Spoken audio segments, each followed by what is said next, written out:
सभी को नमस्कार। जैसा कि हम लोग 16 दिसंबर 2021 के सीटेट परीक्षा का पीवाईक्यू कर रहे हैं, आइए देखते हैं उससे आगे का सवाल कहता है कि प्रत्येक संख्या के अंकों को पहचान कर अगली संख्या बताएं। ये पैटर्न दिया हुआ आपको, अगला क्या आएगा वो हमें बताना है। तो हम पहला पैटर्न में देखते हैं कि 910 है, फिर 821 है, फिर 732 है, फिर 643 है। यदि हम इस पैटर्न को देखें तो 9 से 1 कम करके यहां लिखा गया है, फिर 8 से 1 कम करके यहां लिखा गया है, फिर 6 से 1 कम करके यहां लिखा गया है। तो हो सकता है कि अगला भी 1 कम यहां पर 5, पहला संख्या 5 आएगा। तो पहला संख्या 5 वाला यहां पर 554 ऑप्शन है और यहां पर 555 ऑप्शन है। एक ऑप्शन नहीं दिया है 500 वाला, 500 वाला दो ऑप्शन दिया है। तो हमको अब आगे भी सोचना है कि आखिर इससे यहां तक कैसे पहुंचा। ठीक है, 5 वाला हम नहीं दिमाग लगाएंगे क्योंकि 500 वाला दो आंसर दे दिया है, इसलिए इसको अब फाइनली हमको देखना है कि आखिर हो क्या रहा है। इसके लिए हम लोग क्या करेंगे कि इससे यहां कैसे पहुंचे, एक बार माइनस करके देखते हैं।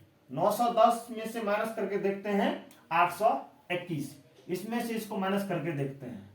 तो 910 में से जब 821 माइनस करते हैं तो शून्य में से एक माइनस होगा नहीं, यहां से कैरी करेंगे, यहां शून्य बचेगा, 1 दहे 10, 10 में से 1 गया 9, शून्य में से 2 माइनस होगा नहीं, यहां से लेंगे 8 बचेगा, 1 दहे 10, 10 में से 2 गया 8, 8 में से 8 गया, क्रॉस हो गया। चलिए यहां पर 89 की कमी आई है, 89 की कमी आई है। अब देखते हैं कि यहां से यहां कैसे पहुंचे हैं। इसमें से इसको माइनस करके एक बार देख लेते हैं।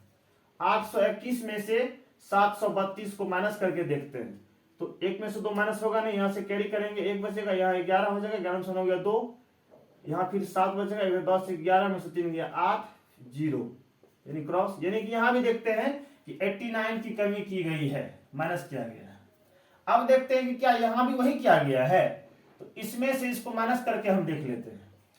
732 माइनस 643, 2 में से 9 माइनस होगा नहीं, यहां से कैरी करेंगे, 2 बचेगा, यहाँ दोबारा में 3 गया 9, 2 में से 4 माइनस होगा नहीं, यहां से लेंगे 6, 1 10, 2 12 में से 4 गया 8। हम देख रहे हैं कि यहां भी 89 यानी कि 89 की कमी की गई है। तो अब हमको पैटर्न समझ में आ गया है कि 89 माइनस करते हुए आगे बढ़ते गया है। इसके आगे हमको बढ़ना है, इसके आगे बढ़ना है। तो सब में 89 कमी क्या है, इसमें भी 89 कमी कर देंगे, 643 माइनस 89 कर देंगे, क्योंकि इसी का कमी कर करके आगे बढ़ते गया है। तो देखिए यहां हो जाएगा, यहां से कैरी करेंगे 3, 13 में से 9 गया 4, यहां से 5, 1 10 3 13, 13 में से 8 गया 5, यहाँ 5, यानी कि 554 यहां पर होगा। 554 इसका आंसर फाइंड आउट हो रहा है। ऑप्शन नंबर 1 बिल्कुल सही जवाब है। इसको नोट कीजिए, फिर हम आगे बढ़ते हैं। चलिए अगला सवाल कहता है, एक बच्चे द्वारा 5 विषयों में प्राप्त अंकों का माध्य 74 है, 74 है। उसने 3 विषयों में 70, 75 और 80 अंक प्राप्त किए। उस बच्चे द्वारा बाकी दो विषयों में प्राप्त अंकों का माध्य क्या है। देखिए 5 विषय का दिया हुआ है, माध्य है 74, क्लियर है। उसमें से 3 विषय का नंबर दे दिया है। अब कहता है कि अब जो 2 विषय बचा है उसका माध्य क्या होगा। सिंपली देखिए, माध्य जो होता है ना, ये औसत ही होता है, जिसको हम लोग एवरेज बोलते हैं, औसत। तो 5 विषयों का औसत दिया हुआ है 74, तो हम लिख सकते हैं माध्य बराबर, माध्य और औसत एक ही चीज होता है, लगभग एक ही चीज मानिए। माध्य बराबर होता है, या इसी को औसत भी कह सकते हैं, है ना, सभी प्रेक्षणों का योग, सभी प्रेक्षणों का योग बटे प्रेक्षणों का संख्या। अब प्रेक्षण क्या होता है, जो डाटा हम ले रहे हैं, जैसे यहां डाटा ले रहे हैं अंक का, संख्या कितना, मतलब सब्जेक्ट में नंबर कितना आया है। कभी कभी हम लोग परीक्षण लेते हैं कि हाइट कितना है। तो परीक्षण जिस चीज का हम परीक्षण कर रहे हैं, जिस चीज का हमने डाटा कलेक्ट किया है, वही प्रेक्षण है। प्रेक्षण में सब कुछ आ जाता है, यहां पर प्राप्त अंक आएगा। तो तो इसके अनुसार कह रहा है कि 74 इसको प्राप्त है। माध्य जो है इसका, ये माध्य जो है वो 74 है, 74 है। अब माध्य के बदले हम लिख दिए 74 है, 74 लिख दिए। सभी प्रेक्षणों का योग यानी सभी विषय में प्राप्त अंकों की संख्या को हम लोग जोड़ेंगे। तो यहां पर क्या किया है, 3 का दिया है, 70 प्लस 75 प्लस 80। तो 3 ही विषय का अंक प्राप्त है हमको, 2 विषय हमको और चाहिए। तो 2 विषय और को आप कुछ मान लीजिए, विषय का नाम ही लिख दीजिए या फिर मान लीजिए। बहुत सारे सब विषय मतलब बच्चों को ऐसा मतलब बहुत सारे व्यक्ति को ऐसा होता है कि कुछ जो मानते हैं एक्स वाई तो उसको एक्स फोबिया है, एक्स से वो डरते बहुत है। तो आज हम एक्स वाई 2 विषय का नाम एक्स वाई ना मान के हम कुछ और मान लेते हैं। ठीक है, मान लीजिए वो विषय संस्कृत है जिसका नंबर नहीं आया है, SNK मान लेते हैं। ठीक है, आज एक्स नहीं मानेंगे, एक्स वाई, इसको एक्स मान सकते थे, वाई मान सकते थे, संस्कृत है। मान लीजिए अगला विषय जो है वो विज्ञान था तो SCI मान लेते हैं, इसमें कोई दिक्कत तो नहीं है। तो 3 विषय मान लीजिए दिया हुआ है, 2 विषय जो नहीं है मान लेते हैं कि ये दोनों दिया हुआ है, SNK और SCI दिया हुआ है। ठीक है, अब बटे हम कर देंगे प्रेक्षणों का संख्या, कितने विषय का नंबर आप ले रहे हैं, 5 विषय का, तो यहां हम 5 दे देंगे। यहां तक तो आप लोग समझ गए होंगे। अब देखिए यहां 5 बटे में है, इसका मतलब है कि ये 5 से भाग हो रहा है। यहां पर हम इसको पक्षांतर करेंगे। पक्षांतर कहने का सेंस ये होता है कि लेफ्ट राइट साइड के बातों को लेफ्ट साइड की चीजों को राइट साइड ले जाना। तो लेफ्ट से राइट लाना चाहे राइट से लेफ्ट ले जाना, इसको पक्षांतर बोलते हैं, पक्ष का अंतर करना बोलते हैं। तो इसमें जब भाग जाता है दूसरे साइड तो गुना हो जाता है, गुना जाता है तो भाग हो जाता है। इसी तरीका से जब प्लस जाता है दूसरी साइड तो माइनस हो जाता है, माइनस जाता तो प्लस हो जाता है। यहाँ भाग में था, इसको हम इधर भेज देंगे, इधर 74 है ही, ये भाग वाला आया है तो ये यहाँ पर गुना हो जाएगा। अब यहाँ देखिए, यहाँ से यहाँ को हम जोड़ लेंगे, ये हो जाएगा 5 8 7 15 7 22 225 प्लस यहाँ हो गया SNK प्लस SCE। यहाँ तक कोई दिक्कत, इसको हम लोग लिख दिए, ये संख्या था जोड़ दिए, इसको 10 का 10 लिख दिए।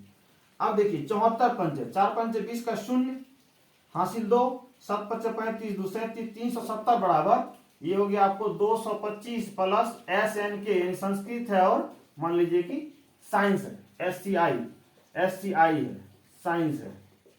ठीक है, अब देखिए संख्या को संख्या तरफ भेज देंगे। तो यहां कौन सा चिन्ह छिपा हुआ है, कोई चिन्ह नहीं है तो ऑटोमेटिक प्लस में होता है, उसको हम इधर ले जाएंगे। 370 माइनस 225 बराबर हो जाएगा SNK प्लस SCI।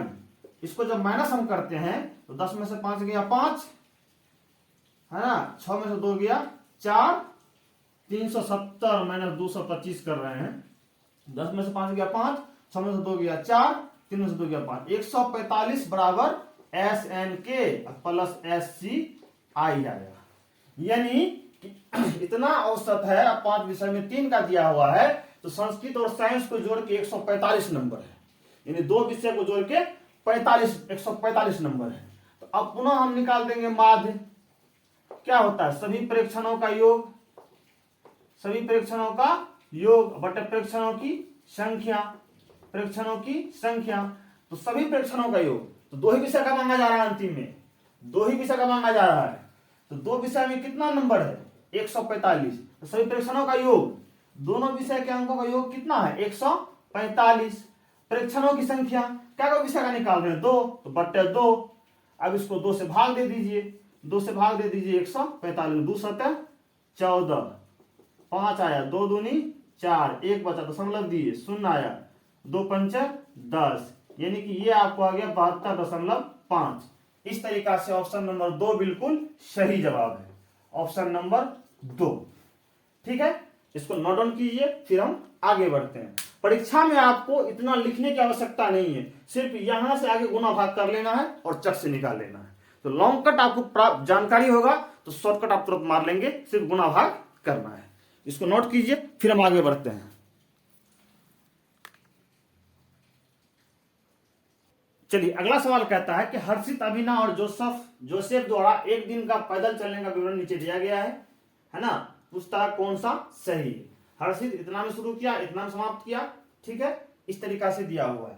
तो हर्षित 5:32 में शुरू किया और 6:49 तक पैदल मार्च किया। तो कितना देर पैदल मार्च किया, तो 6:49 में समाप्त किया और जो शुरू किया था उसको माइनस कर देंगे, 5:32 इसमें से माइनस कर देंगे। AM है यानी एंटी मेरिडियन, यानी कि सुबह का समय है, पूर्वाहन है। तो 9 में से 2 गया 7, 4 में से 3 गया 1 घंटा 17 मिनट, यानी ये चला है 1 घंटा 17 मिनट चला है, ठीक है। अब हम अमीना का देख लेंगे। ये 6:37 में समाप्त करती है, तो 6:37 AM इसमें से माइनस कर देंगे जिस समय ये शुरू किया था, 5:27, यानी इस तरीका से हम देखते हैं। तो 1 घंटा 10 मिनट, यानी ये जो है 1 घंटा 10 मिनट चलता है पैदल। फिर हम जोसेफ का देखेंगे। ये 7:31 में समाप्त करता है और शुरुआत किया था 6:06 में, 6:06 में शुरू किया था। तो जब समाप्त किया उसमें से जब शुरू किया उसको माइनस कर देंगे, 11 में 6 नहीं जाएगा, यहां से लेंगे 2, 1 10 1 11 में 6 गया 5, ये हो गया 2, 1 घंटा 25 मिनट, 1 घंटा 25 मिनट। बहुत आसान सवाल है। अब हम ऑप्शन पढ़ेंगे। कहता है हर्षित और अमीना समान समयावधि के लिए चले। हर्षित और अमीना समान चला है, दोनों समान तो नहीं है, ये 17 है ये 10 है, यानी ये ऑप्शन सही नहीं है। जोसेफ अमीना से 8 मिनट ज्यादा चलता है। जोसेफ जो है अमीना से 8 मिनट अधिक चलता है। इससे ये 8 मिनट अधिक है क्या, 1 घंटा 10 मिनट है, यहाँ 1 घंटा 25 मिनट है। और यहाँ कहता है कि इससे ये 8 मिनट अधिक है, तो 8 मिनट तो नहीं, यहाँ 25 है, यहाँ 10 है, तो 15 मिनट अधिक चला है, यानी कि 8 मिनट नहीं 15 मिनट चला है, यानी ये ऑप्शन भी गलत है। जोसेफ हर्षित से 15 मिनट ज्यादा चला है। जोसेफ जो है हर्षित से 15 मिनट ज्यादा चला है। कहता है ये इससे ज्यादा चला है 15 मिनट, तो 15 तो नहीं चला है, घंटा घंटा बराबर है, 17 से 25 हुआ, तो 8 का अंतर है, 15 का अंतर नहीं है, ये ऑप्शन भी गलत है। अब कहता है अमीना सबसे कम समय चली है। तो अमीना जो है सबसे कम समय चली है, 1 घंटा 10 मिनट। इससे ज्यादा है ये, इससे ज्यादा है ये भी, यानी कि ये ऑप्शन सही है कि अमीना सबसे कम चली है। ऑप्शन नंबर 4 बिल्कुल सही जवाब है। ऑप्शन नंबर 4 देके आंसर कर दीजिए। इसको नोट करेंगे आप लोग, फिर हम आगे बढ़ेंगे। चलिए अगला सवाल कहता है कि निम्न में से कौन सा शुद्ध या सही मिलान सेट को प्रदर्शित करता है, ठीक है। तो यहां हम देखेंगे कि किसमें कौन सा मिलान सही करता है। देखिए यहां पे एक चीज तो स्पष्ट है कि ये दर्शा रहा है कि 4 जो है छोटा है 5 से, ठीक है। इसके बाद दूसरा देखिए, 2/3 जोड़ 3/4 में क्या किया गया है कि 2 को 3 में जोड़ के 5 यहां लिख दिया गया है और 3 में 4 को जोड़ के 7 यहां पर लिख दिया गया है। इनको जानकारी नहीं है कि हर समान नहीं है, तो हर को पहले समान करेंगे फिर इसको जोड़ेंगे। ये इनके कंसेप्ट में अभी नहीं है, यानी ये गलती कर बैठा है, भ्रांति है ना, ये भ्रांति में है, गलती कर बैठा है। यहां तक तो कोई दिक्कत नहीं है, क्लियर है। अब देखिए दूसरा देखेंगे हम लोग कि यहां पर संख्या रेखा पर संख्याओं को, पूर्ण संख्याओं को दर्शाया गया है, दिखाया गया है। संख्या रेखा पर संख्याओं को यानी कि पूर्ण संख्याओं को दिखाया गया है। दिखाना मतलब प्रदर्शन करना। तो प्रदर्शन के लिए आप एक मिनट माफ कीजिएगा, यहां तो भ्रांति है, इसमें तो कोई दिक्कत नहीं है। अब इसके बाद है कि प्रदर्शन और अनुमान, नहीं ठीक जाने, प्रदर्शन ये नहीं होगा, प्रदर्शन ये नहीं होगा, प्रदर्शन ठीक है कि संख्या रेखा पर पूर्ण संख्याओं को दर्शाया गया है यानी दिखाया गया, यानी प्रदर्शन किया गया है, ये भी ठीक है। अगला देखते हैं हम लोग कि यहां पर बता रहा है कि 4 छोटा है 5 बड़ा है। ये तुलना हमको बता रहा है कि 5 बड़ा है और 4 छोटा है, 4 और 5 में तुलना करवा रहा है, ठीक है ना। तो ये आपको तुलना में चला जाएगा। फिर अनुमान, अब अगला देखिए 48 गुने 52 जब आप कीजिएगा तो ये 2496 होता है, ठीक है ना। इसका लगभग मान सन्निकट मान 2500 दिखा दिया गया है, यानी अनुमान से उसको 2500 बता दिया गया है। अनुमान कैसे लगाया उस चीज को हम लोग देखेंगे। तो 48 के सन्निकट मान जब निकालिएगा, 48 के सन्निकट मान यानी सन्निकटित मान, और 52 का भी सन्निकटित मान जब निकालेंगे तो ये 48 का सन्निकट मान, तो 4 के बाद यहां पर 5 से अधिक है यानी ये 50 के निकट है, ठीक है। अब 52 जो है 5 के बाद यहां पर 2 है यानी 5 से कम है, यानी इसको भी 50 मान लिया गया। और फिर 48 और 52 के बदले 50 गुने 50 करके 2500 कर दिया गया है। सन्निकट मान में यदि परेशानी है तो उसको इस तरीका से आप समझ सकते हैं। 48 का सन्निकट क्या होगा, 48 का सन्निकट क्या होगा, तो 48 कहीं ना कहीं 40 और 50 के बीच का बात चल रहा है। तो यहां से यहां आने में इसको कितना दूर समय लगेगा, यहां से यहां जाने में इसको कितना मतलब पैदल चलना पड़ेगा मान लीजिए। तो यहां से यहां आने में, यहां से यहां आने में, तो 48 से 40 आने में घटा के देखिए तो 8 कदम इसको पीछे आना होगा। और 48 से 50 पर जाने में, तो 50 में से माइनस कर देंगे 48, यानी मात्र 2 कदम चलना होगा। तो 48 को 40 पर आने के लिए 8 कदम पीछे चलना होगा, और 48 को 50 पर जाने के लिए 2 कदम ही बढ़ना है आगे। तो ये नजदीक पड़ता है, यानी कि ये इसका सन्निकट मान हो गया ये।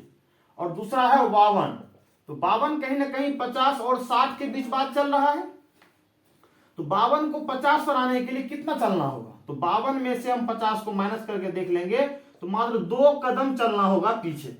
और 52 को 60 पर जाने के लिए कितना चलना पड़ेगा, तो हम 60 में से 52 को माइनस करके देख लेंगे तो यानी कि 8 कदम चलना पड़ेगा उधर आगे। तो 2 कदम चलना आसान है कि 8 कदम, सिंपल है कि 2 कदम नजदीक पड़ेगा, सन्निकट पड़ेगा, इसीलिए 52 का भी सन्निकट मान 50 हुआ, इसका भी 50 और इसका भी 50 हो गया। दोनों गुना में था तो 50 गुना 50 लगभग 2500 मान आ गया, यानी ये अनुमान वाला हो गया सन्निकट मान।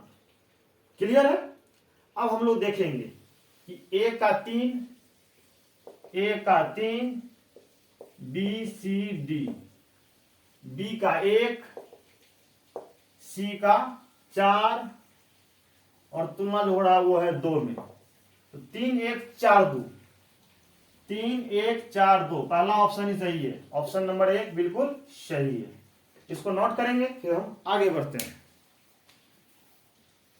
चलिए अगला सवाल कहता है निम्न में कौन सा गणित की प्रकृति के अनुसार सही है। एक कहता है गणित की अपनी भाषा है, दूसरा कहता है किसी भी गणितीय समस्या का केवल एक ही हल होता है, तीसरा कहता है कि गणितीय अवधारणाएं अमूर्त होती है। चलिए एक एक पर हम विचार करते हैं। गणित की अपनी भाषा होती है, उनका अपना नियम होता है, उनका अपना सिद्धांत होता है ना। इसी तरीका से गणित की अपनी भाषा होती है। तो दूसरा पहला समझ गए, गणित का जो है अपना नियम होता है, सिद्धांत होता है, अवधारणा होता है, भाषा, मतलब ये बिल्कुल सही है कि गणित का अपना भाषा है ना। इसका अपना नियम, अपना सिद्धांत, अपनी अवधारणाएं, अपना संकेत, सब कुछ होता है। तो ये तो हमको सही लगता है। उसके बाद कहता है किसी भी गणितीय समस्या का केवल एक ही हल होता है। ये थोड़ा सा इस पर हम लोग विचार कर लेते हैं। पिछले क्लास में आपने देखा होगा कि 2 तरीके की बात आई थी, बंद उत्तर वाला प्रश्न है ना, या एक उत्तर वाला प्रश्न, और था खुला उत्तर वाला प्रश्न। मतलब कहने का यह सेंस था कि गणित के कुछ ऐसे भी सवाल होते हैं जिनका केवल एक ही हल होगा, कुछ ऐसे भी होते हैं जिनका एक से अधिक हल होता है। जैसे एक हम उदाहरण लेके देखते हैं। अभी आपको हम बोल दें कि 2 बच्चे को मिला के, 2 बच्चों को मान लीजिए राम और श्याम, दोनों को मिला के 25 रुपए है, ठीक है। एक के पास 15 है तो दूसरे के पास कितना है, तो आप कहेंगे 25 में से 15 गया 10, दूसरे के पास 10 है, यानी एक ही उत्तर इसका संभव है। ठीक यहीं पर ये हो गया बंद उत्तर वाला, यानी एक उत्तर वाला प्रश्न। यहीं पर आपको हम कह देंगे कि राम और श्याम को मिला के 25 रुपया है, तो राम और श्याम के पास कितने कितने हैं, तो हो सकता है राम के पास 1 रुपया होगा, श्याम के पास 24 रुपया होगा, तब 25 रुपया पूरा होगा। हो सकता है राम के पास 2 रुपया होगा, श्याम के पास 23 रुपया होगा, तब 25 आया होगा। हो सकता है इस तरीका से इसके पास 3, इसके पास 22 होगा। इस तरीका से आप देखिएगा तो राम के पास ढेर सारा ऑप्शन है और श्याम के पास भी ढेर सारा ऑप्शन है, इसलिए ये बात कहना कि किसी भी गणितीय समस्या केवल एक ही हल होता है, ये सही नहीं है। स्थिति पे डिपेंड करता है कि आखिर स्थिति उसका क्या है ना। जब राम का पता है तो श्याम का सिर्फ एक ही आएगा, लेकिन किसी का पता नहीं तो कुछ भी हो सकता है। एक से अधिक ऑप्शन है, खुला उत्तर वाला प्रश्न है ये, है ना। ये एक उत्तर वाला प्रश्न होता है और ये खुला उत्तर वाला प्रश्न होता है, तो ये ऑप्शन गलत लगता है, गलत है। गणितीय अवधारणाएं अमूर्त होती है, ये बात बिल्कुल सही है कि गणित की जो अवधारणाएं होती है वो अमूर्त होती है, उसको आप मूर्त रूप नहीं दे सकते हैं। तो मेरे हिसाब से ऑप्शन नंबर ए और सी दोनों सही है। इस हिसाब से देखें ए और सी, तो ऑप्शन नंबर 2 बिल्कुल सही जवाब है। इसको नोट करेंगे, फिर हम आगे बढ़ते हैं। चलिए अगला सवाल कहता है कि निम्नलिखित कथनों पर विचार करें। सभी अभाज्य संख्याएं, मतलब इसमें अभाज्य संख्या के बारे में पूछा जा रहा है। तो हम लोग सबसे पहले देख लेंगे कि अभाज्य संख्या होता क्या है। देखिए, अभाज्य संख्या को ही असंयुक्त संख्या भी बोलते हैं, या इसी को बोलते हैं रूढ़ संख्या, रूढ़ संख्या, रूढ़ संख्या। और अंग्रेजी में इसको बोलते हैं प्राइम नंबर, प्राइम नंबर्स बोलते हैं। ये होता क्या है वो ध्यान दीजिए। वह संख्या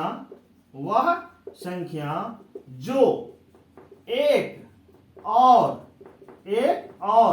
स्वयं यानी कि खुद, वह संख्या जो एक और स्वयं यानी खुद के अलावे किसी और से विभाजित नहीं, किसी और से विभाजित नहीं, मतलब वह संख्या जो एक से तो हर संख्या विभाजित होता है, ठीक है। और खुद वो संख्या, मतलब जिस संख्या का आप चर्चा कर रहे हैं ना, वो संख्या एक से तो हर संख्या विभाजित होता है। तो एक और जितना वो संख्या है, इसके अलावा दुनिया में किसी संख्या से पूर्णतः विभाजित नहीं होता है, वही होता है अभाज्य संख्या। मतलब कहने का अर्थ है इसका दो अपवर्तक होता है, एक तो एक खुद वो संख्या, यानी जिनका दो अपवर्तक हो, यानी जिस संख्या का मात्र दो अपवर्तक, पहला अपवर्तक यानी इसको गुणनखंड भी बोलते हैं। क्या बोलते हैं इसको? गुणनखंड भी बोलते हैं, अंग्रेजी में बोले तो फैक्टर बोलते हैं।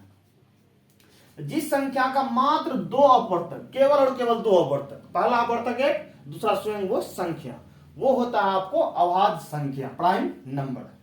तो यहां ध्यान देंगे, दो अपवर्तक, तो ये होता कौन कौन है? जैसे 2, उसके बाद 3, उसके बाद 4। देखिए 2 जो है एक से विभाजित होगा और 2 से होगा और किसी से विभाजित नहीं होगा, तो ये पहला अभाज्य संख्या 2 ही होता है, ठीक है ना।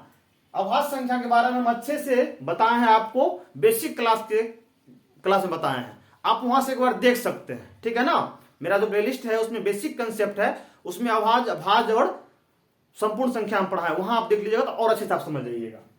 2, 3, अगला 3 जो है, 2 जो है 1 और 2 से विभाजित होगा, 3 भी 1 और 3 से, 4 जो है ना 1 से भी होगा, 4 से भी होगा और 2 से विभाजित होगा, इसलिए 4 अभाज्य संख्या नहीं है। 5 1 से विभाजित होगा और 5 से होगा, बीच में किसी से नहीं होगा।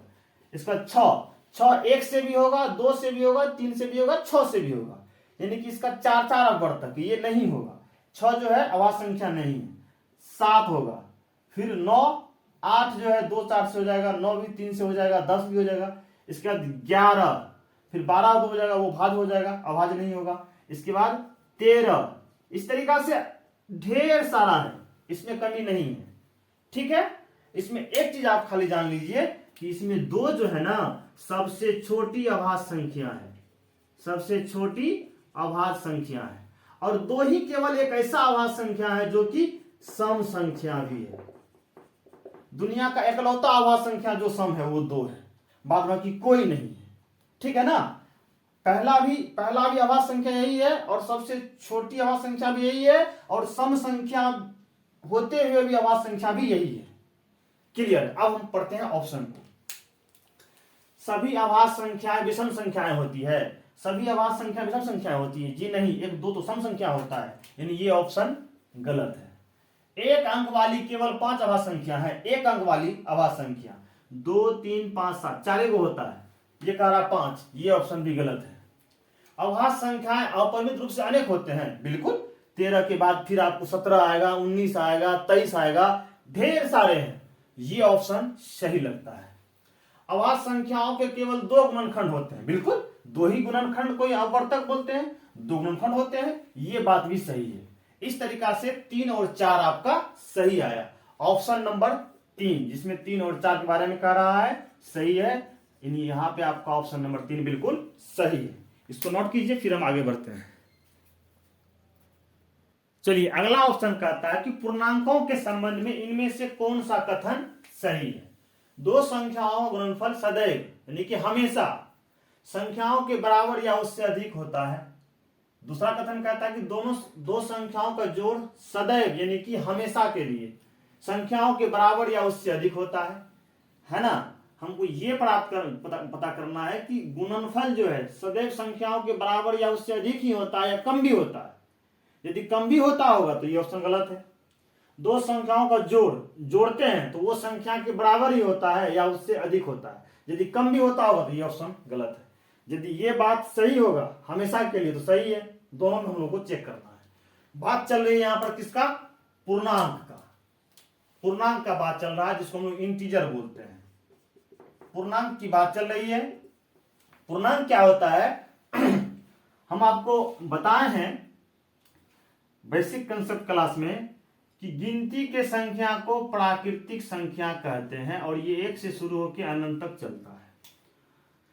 ये आपको हो गया प्राकृतिक या प्राकृत बोलते हैं, प्राकृतिक संख्या। जब इसमें हम शून्य को शामिल कर देते हैं तो ये बन जाता है पूर्ण संख्या का समूह, होल नंबर जिसको बोलते हैं। और इसी में जब हम इसका निगेटिव वाला प्राकृतिक संख्याओं के ऋणात्मक मान वाले को दे देते हैं, है ना, अनंत तक इधर ये भी, तो ये जो समूह बनता है अब यही कहलाता है पूर्णांक का समूह। पूर्णांक का समूह कहलाता है, यानी पूरा पूरी अंक हो लेकिन वो प्लस में हो या माइनस में हो या शून्य में हो। और हम बताए थे कि शून्य से दाहिने तरफ जो भी संख्या है ये सभी धनात्मक पूर्णांक है, ये सभी धनात्मक पूर्णांक है।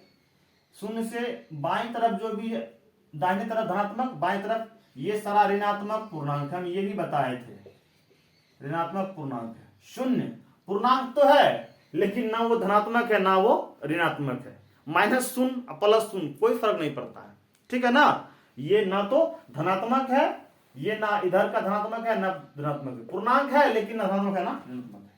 अब इसमें हम क्या करेंगे, गुणनफल के लिए कोई दो ले लेंगे, कोई सा दो ले लेते हैं। चलिए यहाँ पे 3 4 ही ले लेते हैं।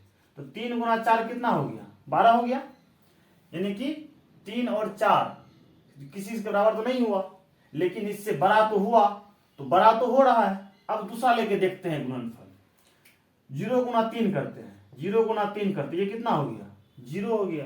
यानी कि 3 से भी छोटा हो गया और 0 के बराबर हो गया। तो बराबर तो हो गया 0 का लेकिन 3 से तो छोटा हो गया। चलिए हटाइए इस चीज को, और एक चीज हम लेते हैं, -3 और गुना ले लेते हैं 4। तो 3 चौके 12, प्लस माइनस माइनस होता है, -12 हो गया। यानी कि यहां इधर -12 यानी कि 12 रुपए कर्ज ही हो जाता है।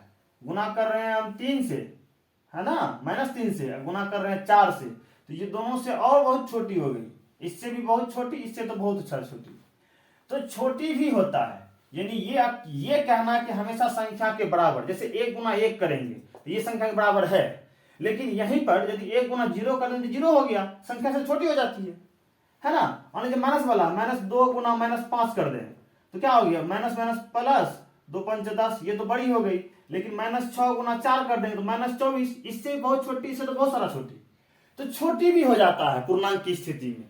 यानी ये कहना बिल्कुल गलत है, ठीक है। दो संख्याओं का जोड़, अब हम जोड़ में देखते हैं।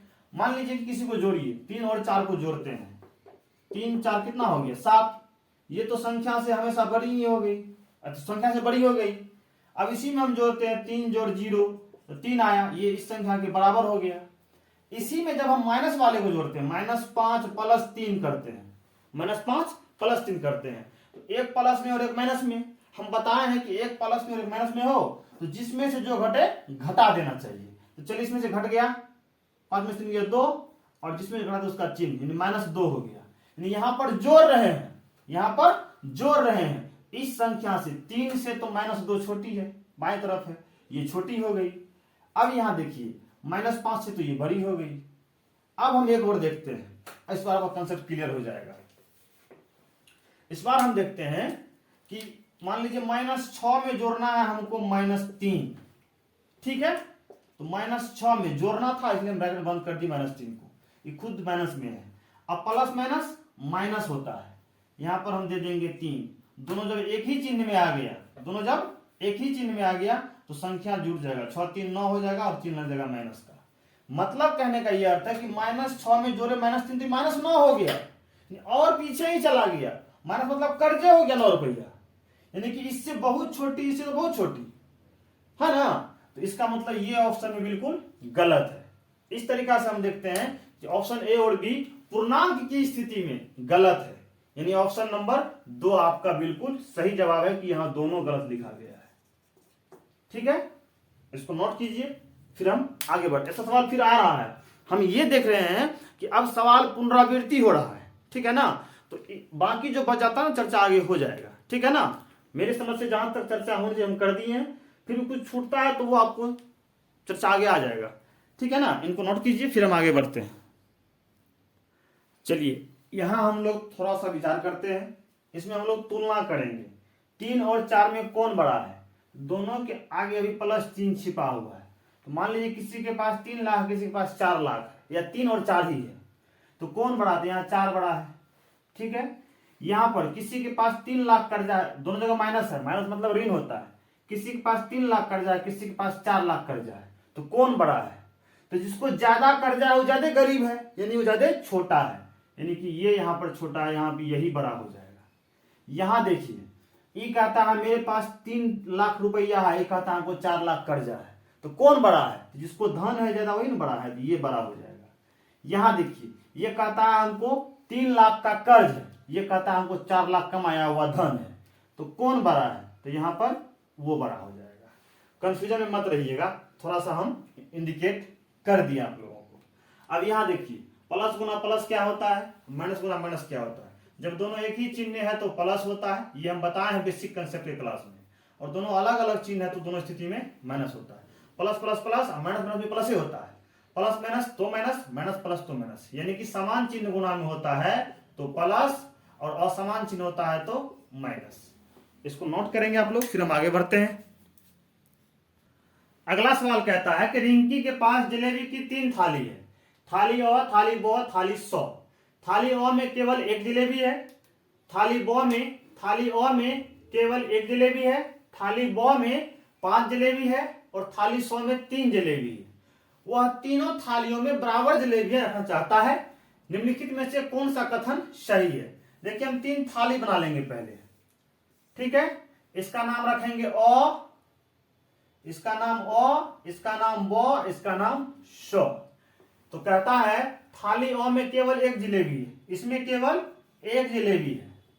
थाली ब में 5 जलेबी, इसमें 5 जलेबी है, 1 2 3 4 5 जलेबी है। और थाली 100 में 3 जलेबी है, इसमें 3 जलेबी है। कहता है तीनों में हमको बराबर रखना है, तो तीनों में है कितना? 5 3 8 1 9, 9 है कुल जलेबी, तीनों में रखना है, 3 से भाग दे दीजिए, यानी प्रत्येक थाली में 3 3 चाहिए। इसमें 3 तो है ही, इसको 3 पूरा करने के लिए हम क्या करेंगे, इसमें से 2 जलेबी उठा के इसमें रख देंगे, है ना। 2 जलेबी लाके यहां पर हम रख देंगे, तो 3 3 सब में हो जाएगा। और इस तरीका से ऑप्शन नंबर 1 कहता है थाली ब में से 2 जलेबी उठाकर थाली अ में रख देंगे। ये ऑप्शन बिल्कुल सही है। बाद बाकी ऑप्शन आप पढ़िए, आपको सही नहीं लगेगा। जैसे तीनों थालियों में बराबर जलेबी नहीं हो सकती है, हो सकती है क्योंकि 9 है, उसको 3 से भाग के 3 हुआ, ये ऑप्शन गलत है। थाली ब और थाली 100 में 1 1 जलेबी उठाकर थाली अ में रखना। कहता है कि इसमें से भी एगो उठाएंगे, इसमें से भी एगो उठाएंगे, तो यहाँ 2 बचेगा, यहाँ 4 हो जाएगा, यहाँ पर 3 हो जाएगा, बराबर तो होगा नहीं। इस तरीका से ये भी ऑप्शन सही नहीं है।